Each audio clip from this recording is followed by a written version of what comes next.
Hey, what up, guys? Today we're going to take a look at, in this video, the deadliest killers from Compton. It doesn't matter whether you think it's Baby Lane or Poochie or Dr. Dre or Ice Cube who killed Tupac or Biggie. They come from Compton. Compton is a city in southern Los Angeles County, California, United States, situated south of downtown Los Angeles. Compton is one of the oldest cities in the county, and on May 11th, 1888, was the 8th city in Los Angeles County to incorporate. The city has a total population of 96,456 people. It is known as the hub city due to its geographic location. Now, the most famous group to come from Compton is NWA, Niggas with an Attitude, was an American hip-hop group whose members were among the earliest and most significant popularizers and controversial figures of the gangster rap subgenre. And the group is widely considered one of the greatest and most influential groups in hip-hop history. Compton gave birth to Dr. Dre, Ice Cube, and it doesn't matter. We're going to take a look at all of it. We're going to dive into this thing, guys. We're going to take a good look at it. Now, the murder of Tupac Shakur, American rapper. He was fatally shot September 7th, 1996 in a drive-by shooting in Las Vegas, Nevada. He was 25 years old. The shooting occurred at 11:15 p.m. when the car carrying Shakur was stopped at a red light at East Flamingo and Koval Lane. Shakur was struck by four .40 caliber round fires from a Glock. 2 in the chest, 1 in the arm, 1 in the thigh. He died from his wounds 6 days later.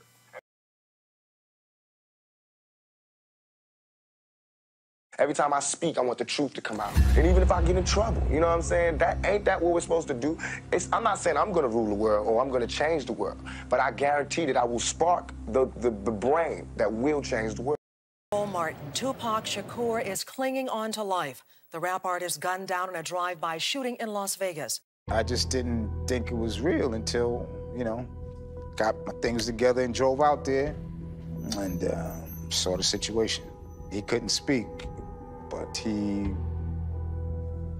was looking at me. He was trying to communicate, but he couldn't speak. The Reverend Jesse Jackson comforting the mother of rapper Tupac Shakur, a distraught MC Hammer rushing to his good friend's bedside. The worried faces of friends, family, and fans keeping a round-the-clock vigil at a Las Vegas hospital, where Tupac Shakur is still fighting for his life.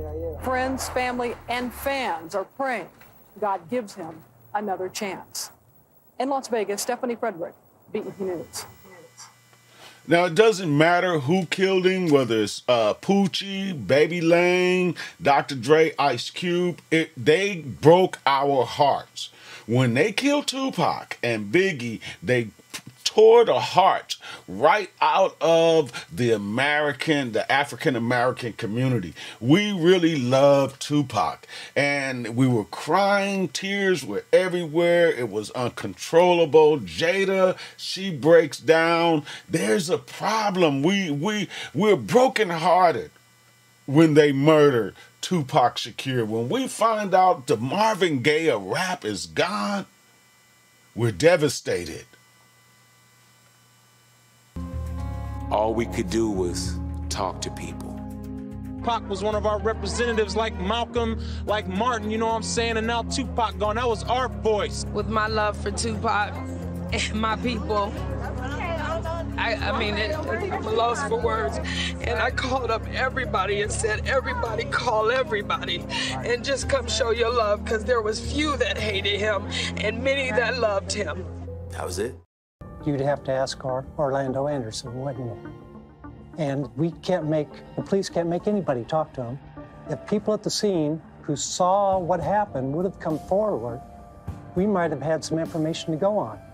I think this case is never going to be solved, okay, unless something extraordinary happens. But police can't solve a crime with that help of witnesses. Certainly there had to be tons of witnesses there. No one came forward, and people close enough to see what happened didn't say anything.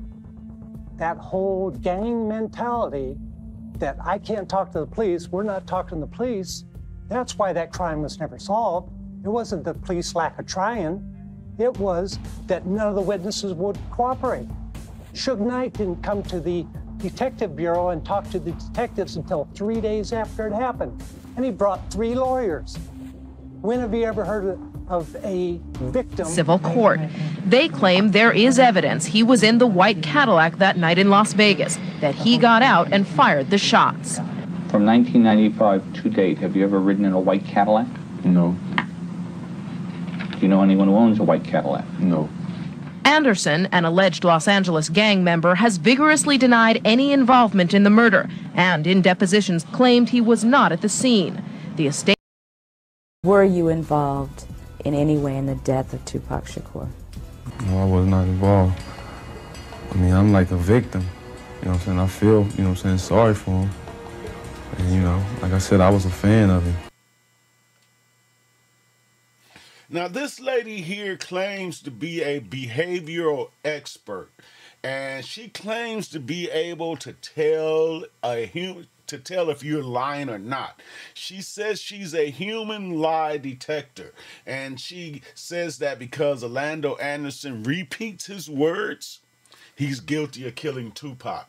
She said because he has a deep swallow, he's guilty of killing Tupac. She says because he stutters and he's guilty of killing Tupac. She says because he doesn't want to face the past, he's guilty of Tupac. She is using her ideas and her technique to convince the world that Orlando Anderson killed Tupac. She reminds me of an attorney that you would get of someone who would represent you in a county jail, a psychologist who would sail you up the river and make sure you got life in prison for something that you didn't do. Judging the man.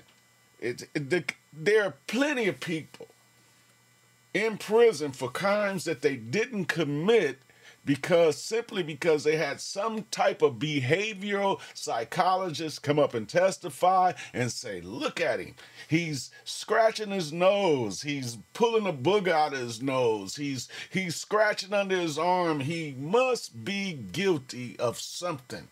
So they have deemed Orlando Anderson guilty of killing Tupac simply because he can't make eye contact.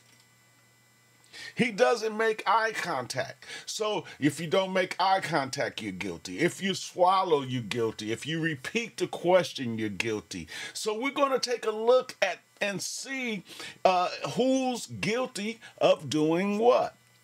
We have a video coming up. Is this the real motive coming up of the murder of Tupac? Suge is the boss. He the boss of Death Row. Suge is the Don.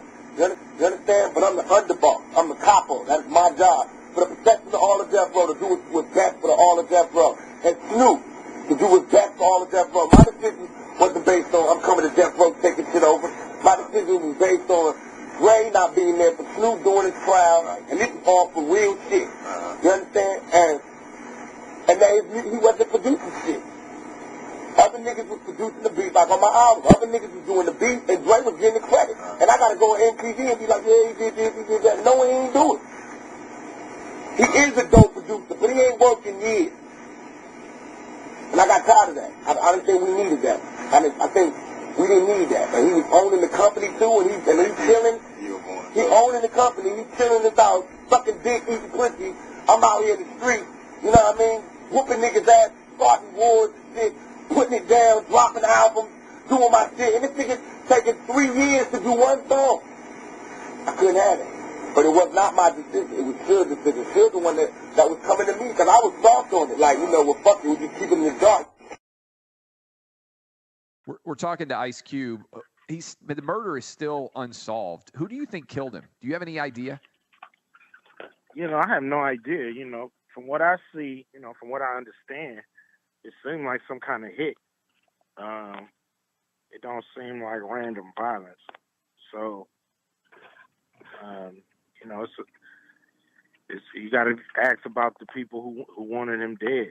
You know, or the people who wanted to get other people blamed. You know, the thing is, it's like, and it was a situation. You know, when you feud in public, you know, if somebody come knock you off, then everybody gonna think the other guy did it. So it's always room for opportunists to stick their nose in there to get the pot stirred. So you just never know. We're talking to Ice Cube, so you don't necessarily buy into the idea that the Tupac and Biggie murders were connected one to each other and that was an East and a West Coast rap feud. I definitely don't believe that with Tupac. I don't think Tupac's death had anything to do with an East Coast, West Coast beef. I'm not sure about Biggie. You know, because Biggie happened after Tupac was dead, so. What kind of relationship did you have with Tupac? It's not a very good sign. Now, she says that because he's smirking and because he's thinking, doesn't want to say different things, he's avoiding to get caught. I mean, I've been thinking, you know, maybe I'm a scapegoat or something. I just want to let everybody know, you know what I'm saying, I ain't, you know what I'm saying, I didn't do it. You know what I'm saying, I didn't do it. Now, Dr. Dre says something very disturbing in his album. The Chronic is the debut studio album by American hip-hop producer and rapper Dr. Dre. It was released on December 15th, 1992 by his record label Death Row Records and distributed by Interscope Records. Recording sessions took place in June 1992 at Death Row Studio in Los Angeles and at Bernie Grundman Mastering in Hollywood. Now, Dr. Dre says something very disturbing to me, and in his interview, and that is he hates the Chronic. He hates his own work. He can't stand to listen to the Chronic. It is going down. We got Dr. Dre up in here, man. Yeah. Dr. Dre, what do you remember the most about the Chronic? Now, the Chronic, we say classic.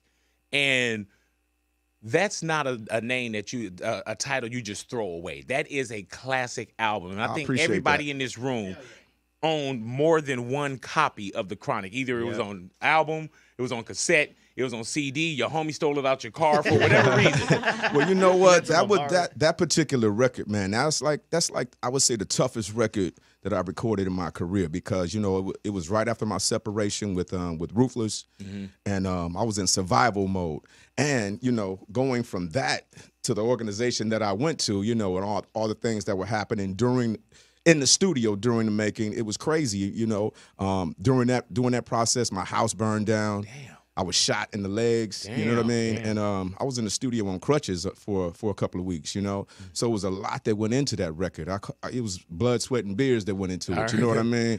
And so that's one of those records that I don't even listen to anymore. Really? Yeah. I haven't. Is it emotional? Do you listen? Like why you know, not? I just don't really like being taken back to that era. I hear you. You know what I mean? I hear you. What? Understand this is Cube, not Calvin. So exactly. That's exactly who I want. Might be a little different. I might turn into Eddie on man. Who killed Tupac and Biggie? You know, I think both of these dudes were assassinated in some kind of way. More Biggie than Tupac. I think Tupac might got killed by a dude that they you know had an incident with earlier that day. But Biggie's seems a little JFK. Governmental.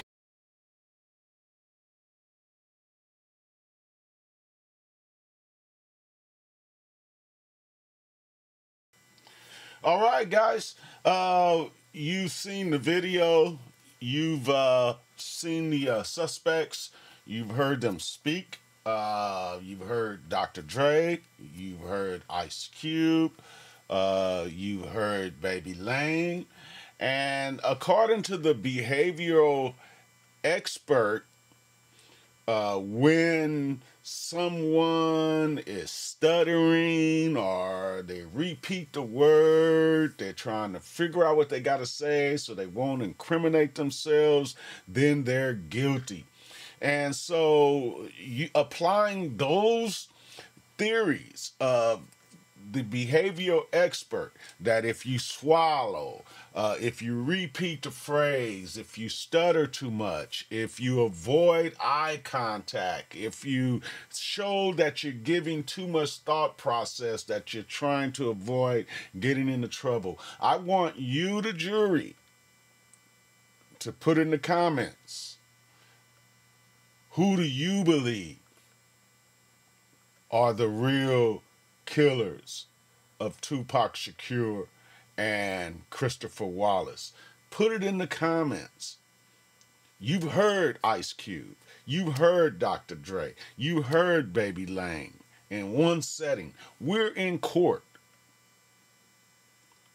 Who killed Tupac Shakur? And if you